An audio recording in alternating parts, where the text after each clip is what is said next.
वेदांत देशिक यतीन्द्र कटाक्ष लब्ध त्रय्यंतशार मनवद्य गुणंबुदाग्र्यं नारायणाद्यदितुर्य कृपाभिषिक्तं श्रीरंगनाथ यदिशेखरमाश्रयामः நமஸ்ஸபாயை. இன்றைய தினம் ஸ்ரத்தா உத்தரபாகத்தினுடைய அதாவது லெவல் 2 அதனுடைய முதல் வகுப்புல இருந்துருக்கும். ஸ்ரத்தா பூர்வ பாகத்துல பேசிக் சம்ஸ்கிருதம் சம்ஸ்கிருத பிரவேசா அப்படின்னு சொல்லக்கூடிய அந்த கிரந்தத்தை வாசிச்சு முடிச்சிருக்கோம். அதை தொடர்ந்து இந்த ஸ்ரத்தா உத்தர பாகத்துல நாம படிக்க போறது ரகுவம்ச மகாகாவியம் சொல்லக்கூடிய ஒரு கிரந்தம். அந்த கிரந்தத்துல பார்த்தேன்னா மொத்தம் 19 சர்க்கங்கள் இருக்கு, 19 சாப்டர்ஸ் இருக்கு. அது முழுக்க நம்மளால வாசிக்க முடியாது. நம்ம வாசிக்க போறது அந்த ரகுவம்ச மகாகாவியத்தினுடைய பிரதம சர்க்கா சாப்டர் நம்பர் 1. அதை வாசிக்கணும். அந்த கிரந்தத்தை ஏன் நம்ம வாசிக்கணும் அப்படிங்கறத முதல்ல நம்ம பார்க்கலாம். இதுவரைக்கும் நாம சம்ஸ்கிருத பாஷையினுடைய பேசிக்னு சொல்லக்கூடிய விஷயங்கள்லாம் தெரிஞ்சுட்டு இருக்கோம். அக்ஷரங்கள், பதங்கள், புல்லிங்கம்னா என்ன, ஸ்திரீலிங்கம்னா என்ன, நபும்சகலிங்கம்னா என்ன, விபக்தினா என்ன, வச்சனம்னா என்ன, சப்தாஸ்னா என்ன, தாத்துக்கள்னா என்ன, அதே மாதிரி லக்காரம்னா என்ன அப்படிங்கிற விஷயங்கள்லாம் காமனா தெரிஞ்சுட்டு அது தொடர்ந்து சின்ன சின்ன பாடங்கள்லாம் பார்த்தோம். கதைகள், சுபாஷிதங்கள் இதெல்லாம் தெரிஞ்சிட்டோம். இப்ப நமக்கு சம்ஸ்கிருதத்துல சரளமா எழுதுறதுக்கும் சரளமா படிக்கிறதுக்கும் பேசிக் ஞானமானது நம்ம கிட்ட இருக்கு. அதை வச்சு என்ன பண்றோம் அப்படின்னாக்கா ஒரு காவிய பாட்டம் அப்படிங்கிறத வாசிக்க போறோம். அப்படி வாசிக்கிற காவிய பாட்டம் அப்படிங்கிறது என்னன்னு பார்த்தோன்னா சம்ஸ்கிருதத்துல பஞ்சமகா காவியானின்னு சொல்லுவா. பிரசித்தமான காவியங்கள் 5 இருக்கு. நிறைய காவியங்கள் இருக்கு, அநேக விதமான காவியங்கள் இருக்கு, மகா காவியங்கள். இருந்தாலும் 5 பிரசித்தமான காவியங்கள்னு சொல்லுவா. அதுல முதன்மையான காவியம் என்னன்னு பார்த்தேன்னாக்கா மகாகவி காளிதாசனால எழுதப்பட்ட ரகுவம்ச மகாகாவியம். அதுக்கப்புறம் பார்த்தேன்னா குமார சம்பவம். இந்த ரெண்டுமே மகாகவி காளிதாசனால எழுதப்பட்ட 2 மகாகாவியங்கள். அதன் பிறகு பார்த்தேன்னாக்கா கிராதார்ஜுனியம் அப்படிங்கிற ஒரு கிரந்தம் இருக்கு, ஒரு மகாகாவியம். அத பாரவி அப்படிங்கிற கவிஞன் எழுதி கொடுத்திருக்கா. அதுக்கப்புறம் பார்த்தேன்னா சிசுபாலவதம் அப்படிங்கிற ஒரு கிரந்தம் இருக்கு. அத மாகன் என்ன சொல்லக்கூடிய ஒரு கவி எழுதி கொடுத்திருக்கா. நைஷதீய சரிதம் அப்படிங்கிற ஒரு மகாகாவியம் 5வது மகாகாவியமா இருக்கு. அத எழுதி கொடுத்த கவிஞர் யாருன்னு பார்த்தேன்னாக்கா ஸ்ரீஹர்ஷஹான்னு சொல்லக்கூடிய ஒரு கவிஞர். இப்படியாக மகாகாவியங்கள் நிறைய இருக்கு. அதுல பிரசித்தமான காவியங்கள் பஞ்சமகா காவியங்கள், 5 காப்பியங்கள் எப்படி தமிழ்ல இருக்கோ அந்த மாதிரி சம்ஸ்கிருதத்துல 5 மகாகாவியாஸ் ரொம்ப ஃபேமஸ். அதுல முதன்மை கிரந்தமா இருக்கக்கூடியது, முதன்மை காவியமா இருக்கக்கூடியது ரகுவம்ச மகாகாவியம், மகாகவி காளிதாசனால எழுதப்பட்டது. அப்பேற்பட்ட அந்த கிரந்தத்தை பத்தியும் அந்த கவிஞனை பத்தியும் சில விஷயங்கள் நாம முதல்ல தெரிஞ்சுக்கணும் இல்லையா? அந்த கிரந்தம் என்ன, அந்த கிரந்தத்தை எழுதின ஆத்தர் யாரு? மகாகவி காளிதாசா. சம்ஸ்கிருதத்துக்கு கவி குல குரு அப்படின்னா யாருனாக்கா மகாகவி காளிதாசன் தான். ஏன்னா அவன் மகாகாவியங்களும் எழுதியிருக்கான், கண்ட காவியங்களும் எழுதியிருக்கான், நாடகங்களும் எழுதியிருக்கான் இல்லையா? காவியங்கள் நிறைய வகைகள் இருக்கு. அதுல எல்லா விதமான காவியங்கள்லயும் தன்னுடைய பங்களிப்பை கொடுத்திருக்கிறது யாருன்னு பார்த்தீங்கன்னாக்கா மகாகவி காளிதாசன். காளியிடமிருந்து வரம் பெற்றதால் அவனுக்கு காளிதாசன் அப்படிங்கிற பெயர் வந்தது. முதல்ல அவனுக்கு ஒரு சம்ஸ்கிருதத்துல சம்ஸ்கிருத சாமானியா பேசக்கூட தெரியாதான். அப்பேற்பட்டவன் என்ன பண்றானாக்கா பிற்காலத்துல காளியிடமிருந்து வரம் பெற்று அந்த சரஸ்வதி தேவனுடைய கடாட்சம் பெற்று அவன் இப்படிப்பட்ட உன்னதமான காவியங்கள்லாம் படைச்சான் அப்படின்னு அவனுடைய சரித்திரமானது சொல்றது. அப்படி அவனால இயற்றப்பட்ட 2 மகாகாவியங்கள், ஒன்று ரகுவம்சம், இன்னொன்னு குமார சம்பவம் அப்படின்னு சொல்லக்கூடிய வசத்தியான கிரந்தம். இந்த ரகுவம்சத்துல மொத்தம் பார்த்தீங்கன்னாக்கா 19 சர்க்கங்கள் இருக்கு. 19 சர்க்கங்கள் இருக்கு. அதற்கு முன்னாடி நம்ம என்ன தெரிஞ்சுக்கணும்னாக்கா, காவியம்னா என்னன்னு தெரிஞ்சுக்கணும். முதல்ல காவியம்னா என்ன? ஒரு கவிஞனால படைக்கக்கூடிய ஒரு கிரந்தமானது காவியம் என்று அழைக்கப்படுகிறது. ஒரு கவிஞனால படைக்கக்கூடிய கிரந்தமானது என்ன அழைக்கப்படுகிறது? காவியம் அப்படிங்கிற பொருளை அது கொண்டிருக்கு. அது எப்படி இருக்கும்? ஸ்லோகங்கள் வடிவில் இருந்திருக்கும். இப்ப நம்ம தமிழ்ல பாடல்கள் சொல்றோம் இல்லையா, அந்த மாதிரி சம்ஸ்கிருதத்துல ஸ்லோக ரூபமா இருக்கக்கூடிய காவியங்கள் அப்படின்னு நிறைய இருக்கு. அதே மாதிரி கத்திய ரூபமாவும் நிறைய காவியங்கள் இருக்கு. சம்ஸ்கிருதத்தை பொறுத்த வரைக்கும் ரெண்டுலயுமே நிறைய அறிஞர்கள் இருந்துருக்கா. ஃபார் எக்ஸாம்பிள், பாடல்கள் மூலமா பண்றதுல, ஸ்லோக ரூபமா பண்றதுல மகாகவி காளிதாசன் பிரசித்தம் அப்படின்னாக்கா, கத்திய ரூபமா பண்றதுல தண்டீன் அப்படின்றவ ரொம்ப பிரசித்தமா இருக்கான் சம்ஸ்கிருதத்துல. இந்த மாதிரி காவியம்னா முதல்ல எப்படி இருக்கணும் அப்படிங்கிறதுக்கு சில டெஃபினேஷன்ஸ் கொடுக்குறா. சம்ஸ்கிருதத்துல என்ன கொடுக்குறா அப்படின்னாக்கா, குணாலங்கார சகிதௌ, சப்தார்த்தௌ, தோஷவர்ஜிதௌ, கத்ய பத்ய உபயமயம், காவியம் காவிய விதோ விதுஹு அப்படிங்கிற ஒரு டெஃபினேஷன் கொடுக்குறா. ஒரு காவியம்னா எப்படி இருக்கணும்னாக்கா, இந்த மாதிரி குணங்களை கொண்டிருக்கணுமா. எந்த மாதிரி குணங்கள் கொண்டிருக்கணும் பாருங்க. குணாலங்கார சகிதௌ, நல்ல குவாலிட்டியா இருக்கணும் கிரந்தம். அதே மாதிரி அலங்கார சகிதமா இருக்கணும். குணம்னா குவாலிட்டி, அலங்கார சகிதம். அதாவது இந்த அலங்கார சாஸ்திரம் அப்படிங்கிறது எங்கேருந்து தொடர்ந்து வருதுனாக்கா, அதாவது பரதநாட்டியம் நமக்கு தெரியும். பரதனால உண்டாக்கப்பட்ட ஒரு சாஸ்திரம் தான் நாட்டிய சாஸ்திரம். அதுக்கு பரதநாட்டியம்னு பேர் வைக்கிறான். அங்கிருந்து இந்த அலங்காரமான தொடர்ந்துட்டே இருக்கு. அலங்காரம்னா என்ன? டெக்கரேஷன். நமக்கு மென்மேலும் அழகு வேணும் அப்படின்னு நம்ம என்ன பண்றோம்? நம்ம ஆபரணங்களை அணிஞ்சுக்கிறோம். அந்த மாதிரி காவியத்துக்கு முக்கியமா என்ன வேணும்னாக்கா, அலங்காரம் அப்படிங்கிறது வேணும் இல்லையா? அந்த அலங்காரத்தோட சேர்ந்திருக்கணும், குணமா இருக்கணும், அலங்காரத்தோட சேர்ந்திருக்கணும். சப்தார்த்தௌ, சப்தம் அப்படின்னா என்ன? நாம பிரயோகம் பண்ணக்கூடிய சொல். அர்த்தம்னா என்ன? மீனிங். நம்ம என்ன அர்த்தத்தை உத்தேசிச்சு ஒரு சப்தத்தை பிரயோகம் பண்றோமோ அந்த சப்தமும் சுத்தமா இருக்கணும், அதற்குண்டான அர்த்தமும் சுத்தமா இருக்கணும். அப்போ சப்தார்த்தோ ரெண்டுமே தோஷவர்ஜிதோ, பிழை நீக்கப்பட்டதாக இருக்கணும். You can't find any mistake. ஒரு காவியம்னா இது தப்பா இருக்கே, இது எழுத்து பிழை இருக்கே, அதுல சொல் பிழை இருக்கே அப்படிங்கிற மாதிரி யாரும் அதை ஃபைண்ட் அவுட் பண்ண முடியாத அளவுக்கு அது ரொம்ப பர்ஃபெக்டா இருக்கணும். அதுதான் சப்தார்த்தோ தோஷவர்ஜிதோ. முதல் பாயிண்ட் என்ன சொன்னோம்? குணம் இருக்கணும். அலங்கார சகிதவ், அலங்காரம்னா என்ன? ஆர்னமெண்ட், டெக்கரேட் பண்ணிருக்கணும் இல்லையா? வெறுமனே வார்த்தையை சொன்னா போராது, அந்த வார்த்தையை அழகா அலங்காரத்தோட பிரயோகம் பண்ணணும். தென் சப்தார்த்தௌ தோஷவர்ஜிதௌ, சொல்லும் பொருளும் பிழை நீக்கியதாக இருக்க வேண்டும்.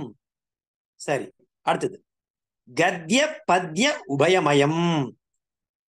கத்தியமாவும் இருக்கலாம். கத்தியம்னா என்னது? ப்ரோஸ், உரைநடை அப்படியும் இருக்கலாம். பத்யம், பத்யம்னா என்ன? பொயட்ரி, ஸ்லோக ரூபமா அப்படியும் இருக்கலாம். ரெண்டும் கலந்தும் இருக்கலாம். கத்தியமாவும் இருக்கலாம், அதாவது ப்ரோஸ் டைப்லயும் இருக்கலாம். பத்யம் பொயட்ரி டைப்ல இருக்கலாம். உபயமயம், ரெண்டுமே கலந்து இருக்கலாம். ஒரு ஸ்லோகம், ஒரு பேராகிராஃப், ஒரு ஸ்லோகம் அப்படியும் இருக்கலாம்.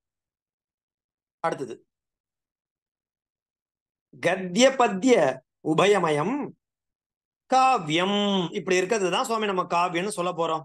குணம் இருக்கணும், அலங்கார சகிதமா இருக்கணும், சப்தார்த்தம் தோஷவர்ஜிதவா இருக்கணும், பிழை நீக்கியதா இருக்கணும் சொல்லும் பொருளும். அடுத்து என்ன சொல்றாரு? கத்தியமா இருக்கலாம், பத்தியமா இருக்கலாம், உபயமயம், ரெண்டும் கலந்தா மாதிரி இருக்கலாம் சுவாமி. இப்படி இருக்கிறதுக்கு தான் என்ன பேர் கொடுக்குறா? காவியம் அப்படிங்கிற ஒரு பேரை கொடுக்குறா. கவிஞனால பண்ணக்கூடியது எல்லாமே காவியம்தான். ஆனா அந்த காவியம் என்னவா இருக்கணும்? இந்த மாதிரியான குணங்களோட இருந்தா அதுதான் காவியம் என்று யார் சொல்றா? விதோ விதுஹு, ஸ்காலர்ஸ்லாம் சொல்றா. அப்ப இருந்த பண்டிதர்களா இருக்கா இல்லையா, அவ இப்படி இருந்தாதான் சுவாமி இதெல்லாம் காவியம் ஒத்துக்கிறா அப்படிங்கிற மாதிரி ஒரு டெபினிஷனை கொடுக்குறா. அது என்ன டெபினிஷன்? குணாலங்கார சகிதௌ, சப்தார்த்தௌ, தோஷவர்ஜிதௌ, கத்ய பத்ய உபயமயம், காவியம் காவிய விதோ விதுஹு அப்படிங்கிறது காவியத்தினுடைய டெபினிஷன் சுவாமி. சரி, அப்படி இருக்கக்கூடிய காவியங்கள் நிறைய வகை இருக்கு. அதுல முதன்மையானது என்னன்னாக்கா மகாகாவியங்கள். அந்த மகாகாவியம் எப்படி இருக்கணும் தெரியுமா? அதுக்கு ஒரு டெபினிஷன் கொடுக்குறா. சர்க்கபந்தோ மகாகாவியம். சர்க்கபந்தோ மகாகாவியம் அப்படின்னா என்ன சுவாமி? சர்க்கம்னா சாப்டர், பந்தம்னா கனெக்டிவிட்டி. மகாகாவியம் அதாவது சாப்டர் பை சாப்டரா இருக்கணும். ஒரு சாப்டரோட இன்னொரு சாப்டர் சம்பந்தமுடையதாக இருக்க வேண்டும், தொடர்புடையதாக இருக்க வேண்டும். அதுதான் சர்க்கபந்தோ மகாகாவியம் அப்படிங்கிறது மகாகாவியத்தினுடைய டெபினிஷன். சரி, அந்த மாதிரி இந்த 5 முதன்மையான காவியங்கள் காணப்படுறது. அதுல ஒண்ணு ரகுவம்ச மகாகாவியம். சரி, இப்ப அடுத்து என்ன பார்க்க போறோம்? இந்த காவியத்தினால காவியத்தை ஒரு கவிஞன் பண்றான், இல்ல நம்ம கேட்கிறோம், இல்ல நம்ம படிக்கிறோம், இதனால என்ன பயன் சுவாமி? பிரயோஜனம்னு ஒண்ணு இருக்கணும் இல்லையா? பிரயோஜனம் இல்லாம யாராவது எந்த காரியத்தினா பண்ணுவாளா அப்படிங்கிற ஒரு கேள்வி வரும் இல்லையா? காவியத்தினுடைய பிரயோஜனம் என்ன? இது வரைக்கும் நீங்க காவியம்னா என்னன்னு சொன்னேன், மகா காவியம்னா என்னன்னு சொன்னேன். Okay, right. அந்த காவியத்தை நாம படிக்கிறோம் அல்லது காவியத்தை நாம எழுதுறோம் அப்படின்னா எதானா பிரயோஜனம் இருக்கணும் இல்லையா? அந்த பிரயோஜனம் இல்லாம நம்ம என்னத்துக்கு அந்த காரியத்தை பண்றது அப்படின்ற ஒரு கேள்விக்கு விட தரா மாதிரி இருக்கு ஒரு ஸ்லோகம். காவிய பிரகாசம் அப்படிங்கிற ஒரு புக் மம்மட்டர் எழுதியிருக்கார். அதுல அவர் இந்த மாதிரியான விஷயங்களை கொடுக்கிறார். காவியம் யசசே அர்த்தகிருத்தே வியவஹார விதே சிவேதரக்ஷதையே சத்ய பரநிர்வத்தையே காந்தா சம்மிததையா உபதேசயுஜே அப்படிங்கிறது ஒரு ஸ்லோகம். இந்த ஸ்லோகம் என்ன சொல்றது? பிரயோஜனம். எதனுடைய பிரயோஜனம்? காவியஸ்ய பிரயோஜனம். கேட்கிறோம் இல்லையா? காவியத்தை படிக்கிறதுனால என்ன பயன், பிரயோஜனம், இல்ல காவியத்தை பண்றதுனால என்ன பிரயோஜனம், இப்படி கேட்போம் இல்லையா? நம்ம காவியம் வாசிக்க ஆரம்பிச்சிட்டோம், ரகுவம்ச மகாகாவியம் படிக்க போறோம். அந்த காவியம் படிக்கிறதுனால நமக்கு என்ன பிரயோஜனம் பாருங்க. காவியம் யசசே அர்த்த கிருத்தே. ஓ, ஒரு கவிஞன் காவியத்தை பண்றான்னா முதல்ல அவனுக்கு என்ன கிடைக்கும் தெரியுமா? யசஸ். யசஸ்னா புகழ், ஃபேம். அதனால அவனுக்கு ஒரு பிரசித்தம் ஏற்படும். ஓ, இன்னைக்கு நம்ம மகாகவி காளிதாசனை கொண்டாடிட்டு இருக்கோம் சம்ஸ்கிருத சாகித்யத்துல. ஏன் கொண்டாடுறோம்னா அவன் அன்னைக்கு பண்ண இந்த ரகுவம்சம், குமார சம்பவம், இன்னும் நிறைய நாடகங்கள்லாம், அபிஜான சாகுந்தலம், விக்ரமோர்வசீயம், இப்படிப்பட்ட நிறைய வசத்தியான கிரந்தங்கள்லாம் பண்ணியிருக்கான். அதனாலதான் இன்னைக்கும் அவனுடைய காலம் எப்பவோ இருந்தாலும் இன்னும் பல வருஷம் கழிச்சும் அவனுடைய புகழானது இருந்துட்டு இருக்கதான் போறது. எது வரைக்கும் சம்ஸ்கிருத பாஷா அப்படிங்கிறது இருந்துட்டு இருக்க போறதோ தாவத் பர்யந்தம் மகாகவி காளிதாசனா தான் படிச்சுட்டு இருக்க போறா இல்லையா? அப்ப அவன் எப்பவோ எழுதிட்டு போயிட்டான். அப்ப என்ன இன்னும் அவனுக்கு என்ன கிடைச்சிட்டு இருக்கு? அந்த காவியத்தினால அவனுக்கு ஒரு புகழானது ஏற்பட்டிருக்கு இல்லையா? அது காவியத்தினால தானே கிடைச்சது. ஒரு கவிஞனுக்கு என்ன வேணும்? புகழ் தான் வேணும் முதல்ல. பா, என்ன கவிஞன் பாவன், என்ன மாதிரி எழுதியிருக்கான் அந்த காவியத்தை, என்ன மாதிரி படைச்சிருக்கான், அவனுடைய சொல் நயம் என்ன, பொருள் நயம் என்ன, அலங்கார பிரயோகம் என்ன அப்படின்னு தானே சொல்ல போறோம். இன்னமும் சொல்லுவா. அப்போ காவியம் அப்படிங்கிறதுனால யசஸே. யசஸ்னா புகழ் கிடைக்குமா. அடுத்தது பாருங்க, அர்த்த கிருத்தே. அர்த்த கிருத்தேனா இப்போ ஸ்ரீஹர்ஷன் அப்படிங்கிற போன்ற மகாராஜாக்கள்லாம் இருந்தா. அப்போ அவ சபையில ஒரு காவியத்தை கொண்டு போய் நம்ம கொடுத்தோம்னா நமக்கு தனம் கொடுப்பாளாம். அதை வச்சு தனம் சம்பாதிக்கலாம் சுவாமி, இல்லையா? நல்லா இருக்கு அந்த காவியம், அந்த கவிஞன் நன்னா படைச்சிருக்கான் அப்படின்னு ஒரு ராஜா கிட்ட போய் சொன்னானா அவனுக்கு பொற்காசுகள் நிறைய கொடுப்பாளாம். அப்போ அர்த்த கிருத்தே, நிறைய அதை வச்சு செல்வத்தை சம்பாதிக்கலாம். தென் வியவஹார விதே, பாருங்க, ஒரு காவியத்தை நம்ம நன்னா வாசிச்சோம்னாக்கா சம்ஸ்கிருத சரளமா விவகாரம் பண்ணலாம் சுவாமி. கான்வர்சேஷன் முக்கியம் இல்லையா? ஒரு மொழி நான் படிக்கிறேன், அந்த மொழியில இருக்கக்கூடிய இலக்கண இலக்கியங்களை நன்னா படிச்சாதானே அந்த மொழியில நம்மளால சரளமா விவகாரம் பண்ண முடியும். அப்போ தமிழ்ல இருக்கக்கூடிய கிரந்தங்கள், ஐம்பெரும் காப்பியங்களை படிச்சா தமிழ்ல நான் புலமை பெற்று சரளமா பேச முடியும். அதே மாதிரி சம்ஸ்கிருதத்துல இந்த மாதிரி மகா காவியங்களை வாசிச்சாக்கா என்னால சம்ஸ்கிருதத்துல சரளமா I can able to speak, அது முடியும் இல்லையா? அப்ப விவகார விதே, கான்வர்சேஷன் பண்ணக்கூடிய பர்பஸ்க்கு எனக்கு பயன்படுறது.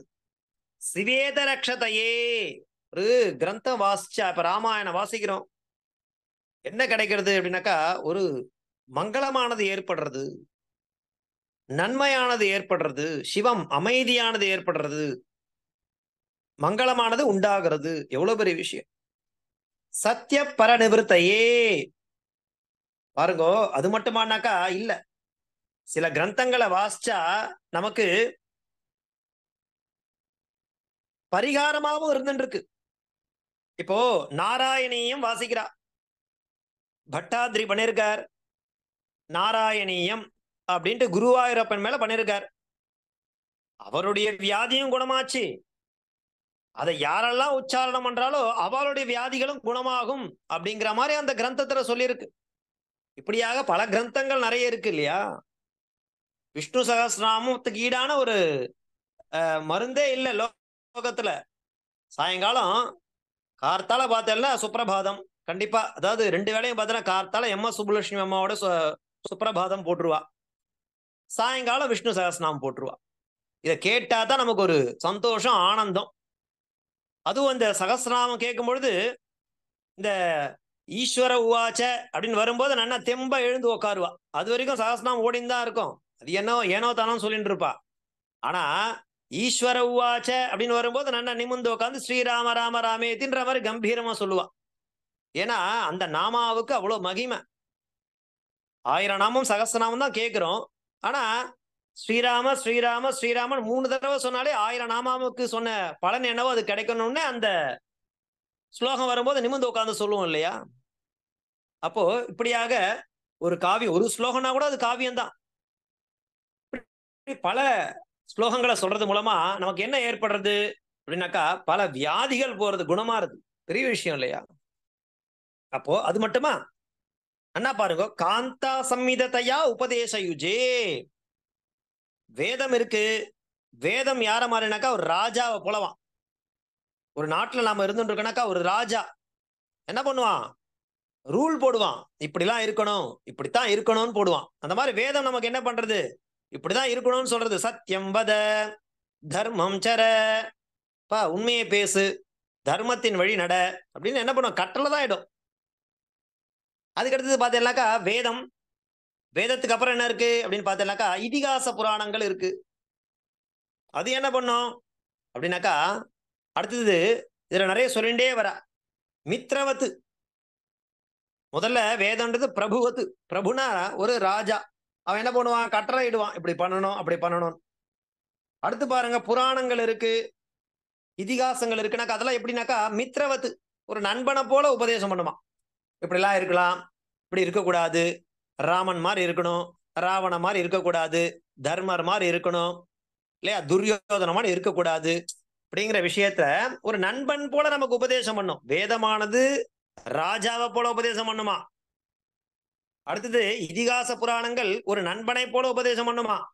ஆனா இந்த காவியம் இருக்கும் இல்லையோ, அது எப்படி உபதேசம் பண்ண தெரியுமா, காந்தா சம்மிதத்தையா, ஒரு மனைவி ஒரு கணவனிடத்துல எந்த மாதிரியான உபதேசத்தை தன்மையா சாந்தமா ஹிதமா சொல்லுவாளோ அந்த மாதிரியான ஒரு விஷயம்தான் இந்த காவியம் நமக்கு உபதேசம் பண்ணும். அதுக்காக இந்த காவியத்தை நாம வாசிக்கணும் அப்படிங்கிறத இந்த மம்மட்டர் அப்படின்னு சொல்லக்கூடியவர் இந்த காவிய பிரகாசத்துல காவியஸ்ய பிரயோஜனம் கிம், அப்படிங்கிறதுக்கு ஒரு ஸ்லோகம் எழுதி அதுக்கு வியாக்கியானம் கொடுத்திருக்காரு. காவியம் யசசே அர்த்தகிருதே வியவஹாரவிதே சிவேதரக்ஷதையே சத்யப்பர நிர்வதையே காந்தா சம்மிததையா உபதேசயுஜே அப்படிங்கிறது காவியச பிரயோஜனம் அப்படிங்கிற மாதிரி இங்க நம்ம பாக்குறோம். இப்ப தெரியறதா ஒரு காவியம் நம்ம ஏன் காவியம்னா என்னன்னு முதல்ல தெரியணும். அதுக்கடுத்து என்ன பண்றோம், அந்த காவியம் என்னன்னு தெரிஞ்சுட்டோம். என்ன தெரிஞ்சுட்டோம், குணாலங்கார சகிதௌ சப்தார்த்தௌ தோஷவர்ஜிதௌ கத்ய பத்ய உபயமயம் காவியம் காவிய விதோ விதுன்றது காவியத்தினுடைய லட்சணம். சரி, தெரிஞ்சு காவியம்னா என்னன்னு தெரிஞ்சு போச்சு. அடுத்து என்ன கேள்வி கேட்டோம், சுவாமி அதனோட பிரயோஜனம் என்னன்னு சொல்லும்போது இந்த ஸ்லோகத்தை வாசிச்சோம். காவியம் யசசே அர்த்தகிருதே விவகாரவிதே சிவேதரக்ஷதையே சத்யப்பர நிர்வதையே காந்தா சம்மிததையா உபதேசயுஜே அப்படிங்கிறது காவியசிய பிரயோஜனம். இப்ப நம்ம வாசிக்கிறது என்னன்றது நம்ம புரிஞ்சு போச்சு. ஒரு காவியம் வாசிக்கிறதுனா என்ன பலன். சரி, அடுத்தது நம்ம வாசிக்க போறது ரகுவம்ச மகாகாவியம் இல்லையா. பஞ்ச மகா காவியத்துல முதன்மை காவியம். அதுல மொத்தம் என்ன சர்க்கங்கள் இருக்குன்னு சொன்ன 19 சாப்டர்ஸ் இருக்கு மொத்தம் டோட்டலா. ரகுவம்ச மகா காவியத்துல சரி, அந்த 19 சாப்டர்ல என்ன படிக்க போறோம் அப்படின்னாக்கா, அதாவது ரசங்கள் சொல்லுவா. நவரசம் இருக்கு சம்ஸ்கிருதத்துல சொல்லும் போது. சென்டிமெண்ட் எவ்வளவு இருக்குனாக்கா, அதாவது ஒரு கதைனா என்ன இருக்கணும் தெரியுமா, வஸ்து இருக்கணும். வஸ்துனா பிளாட், கதை. என்ன கதை, நம்ம ரகு மகாராஜா பத்தி படிக்க போறோம். யார் அந்த ரகு மகாராஜா, ஏன்னா புக்கோட டைட்டிலே அதான் கொடுத்துருக்கா, ரகுவம்ச மகாகாவியம் அப்படின்னு கொடுத்துருக்கா. இந்த ரகு மகாராஜானா யாரு படிக்க போறோம். அப்படி படிக்கும் பொழுது ஒரு ராஜாவை பத்தி சொன்னாக்கா அவனுடைய நல்ல குணங்கள், நற்பண்புகள், அவனுடைய முன்னாடி இருந்த வம்சம், பின்னாடி இருந்த வம்சம் அப்படிங்கிறத தொடர்ந்து பார்க்க போறோம்.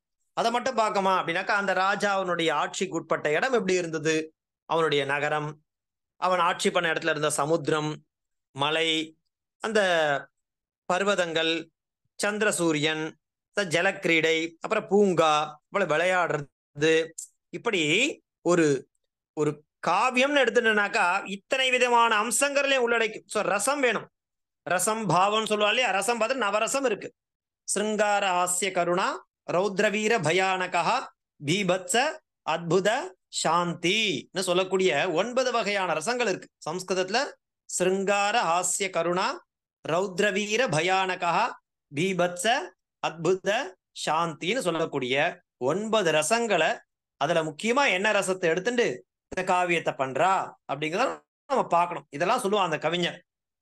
அப்படியாக இந்த ரகு மகாராஜாவை பத்தின ஒரு கதையை நாம பார்க்க போறோம். அதுல இத்தனை விஷயங்கள் இருக்கு. மொத்தம் 19 சர்க்கங்கள் இருக்கு. டோட்டலா 19 சாப்டர்ஸ். அதுல நாம பார்க்க போறது இந்த 6 மாசத்துல அதுல ஒரு 95 ஸ்லோகாஸ் இருக்கு. அந்த 95 ஸ்லோகாஸ் தான் நாம தெரிஞ்சுக்க இருக்கோம். அப்படி இருக்கக்கூடிய அந்த ரகுவம்சத்தினுடைய கதை சுருக்கம் என்ன அப்படிங்கிறதே நம்ம தெரிஞ்சுக்க இருக்கோம். இனி வரும் காலங்கள்ல தெரிஞ்சுக்க இருக்கும். அதனால சோ நீங்க என்ன பண்ண வேண்டியது அப்படின்னாக்கா, சம்ஸ்கிருதத்தை கத்துண்ட விஷயங்களை தரவா அபியாசம் பண்ணி பிராக்டிஸ் பண்ணி இல்லையா, அதுதான் முக்கியம். பேசிக்கா நம்ம அந்த எழுதுறது படிக்கிறது அப்படிங்கிறதுக்காக தான் அந்த பிரவேசா அப்படிங்கிற புத்தகத்துல இருந்த விஷயங்களை உங்களுக்கு நான் அழகா சொல்லி கொடுத்துருந்தேன். நீங்களும் படிச்சிருந்தேன். கொஞ்சம் அதை நன்னா கத்துண்டோம் அப்படின்னு இல்லாம அதை தொடர்ந்து அபியாசம் பண்ணிட்டே வாங்கோ. ஏன்னா நான் ஏற்கனவே சொல்லியிருக்கேன், ஒரு க்ஷணம் தான் கத்துக்கிறதுக்கு, ஒரு க்ஷணம் தான் மறக்கிறதுக்கு. ஞாபகம் வச்சுங்க இல்லையா. ஃபர்ஸ்ட் க்ஷணத்துல அது ஞானமானது ஸ்புரிக்கும், தித்திய க்ஷணத்துல அது போயிடும். அதனால அப்படி இல்லாம அதை தொடர்ச்சியா அந்த ஞானத்தை தக்க வைக்கணும்னா நமக்கு தேவை அபியாசம். அது இல்லை அப்படின்னாக்கா எந்த ஞானமும் நம்ம படிச்சு எவ்வளவு படிச்சாலும் ஞானத்தை சம்பாதிக்க முடியாது. பாருங்க, அடுத்த வகுப்புல ரகுவம்சத்துடைய அந்த பிரதம சர்க்கத்துடைய கதை சுருக்கம் என்ன அப்படிங்கிறத பார்த்துட்டு அதை தொடர்ந்து அந்த கிரந்தத்துல இருக்கக்கூடிய ஸ்லோகங்கள் ஒரு ஸ்லோகமா அல்லது பிரதிதினம் 2 ஸ்லோகம் எடுத்துட்டு அதனுடைய பதச்சேதம், அன்வயம், பிரதிபதார்த்தம், பாவார்த்தம் சொல்லக்கூடிய 4 விஷயங்களை நாம் அதுல தொடர்ந்து பார்க்க இருக்கோம். அதனால அந்த ஸ்லோகங்களை நான் என்ன பண்ணுவேன், நமக்கு குரூப்ல போட்டுட்டே வருவேன். திங்கக்கிழமை 2 ஸ்லோகம்னா புதன்கிழமை 2 ஸ்லோகம், அப்ப வாரத்துக்கு 4 ஸ்லோகம் தான். சுலபமா அந்த 4 ஸ்லோகங்களை படிச்சிடலாம், கஷ்டமே கிடையாது. பிரதிதினம் அந்த ஸ்லோகத்தை பாராயணம் பண்ணிட்டே வந்தாக்கா நமக்கு அந்த வாரம் முடியறதுக்குள்ள அந்த 4 ஸ்லோகங்களை என்ன பண்ணிடலாம், மனப்பாடம் பண்ணிடலாம். பாராயணம் பண்ணா போறோம். இல்ல 4 ஸ்லோகம் தானே ஆயிருக்கு, அடுத்த வாரம் பார்த்துக்கலாம் அப்படின்னாக்கா ஒன்றும் பண்ண முடியாது. அது அப்படியே அடுத்த வாரம் 4ன்றது 8 ஆகும், 8ன்றது 16 ஆகும், அப்படி 16 32ன்னு அது பெருகின்றே தான் போகும். பிரதம சர்க்கம் முடிஞ்சிடும், பரீட்சைன்னு ஒன்று வரும். அப்ப நம்ம என்ன பண்ணுவோம், எனக்கு ஒண்ணுமே தெரியலன்னு ஒரே நல்ல 95 ஸ்லோகத்தையும் படிக்க முடியாது. இல்லை பார்த்துங்கோ, தொடர்ந்து கிளாஸ் அட்டன் பண்ணுங்க, அதான் முக்கியம். முதல் நாள் வந்தேன் இந்த சொல்ற மாதிரி ஆரம்ப ஜோர் அப்படிலாம் இல்லாம இன்னைக்கு வந்திருக்கோம் எல்லாருமே, கடைசி இந்த வகுப்பு முடிகிற வரைக்கும் ரகுவம்ச பிரதம சர்க்கத்தை நான் முழுமையா வாசிச்சேன் அப்படிங்கிற ஒரு சாட்டிஸ்பாக்சன் உங்களுக்கு ஏற்படணும். அதுக்கு என்னுடைய முயற்சி மட்டும் போதாது, உங்களுடைய முயற்சியும் தேவை. குரூப்ல நான் அந்த விஷயங்களை போடுறேன், அதை கையோட அன்னைக்கு ஒர்க்க எழுதி எனக்கு அனுப்புறதுக்கு பாருங்க. அப்பதான் அக்ஷரங்கள் நம்ம உங்களுக்கு என்ன சரளமா வரும். தாசன் இதோட அவகாசம் ஆயிடுத்து. இன்றைய தினத்திற்கான அவகாசம். அடுத்த வகுப்புல உங்களை பார்க்கலாம். தாசன் தன்யவாதாக. ஏதாவது சம்சயம் இருந்தா கேளுங்க, சொல்றேன், எல்லாம் முடிச்சுக்கலாம். ಧನ್ಯವಾದ. ಧನ್ಯವಾದ. ಧನ್ಯವಾದ. ಧನ್ಯವಾದ.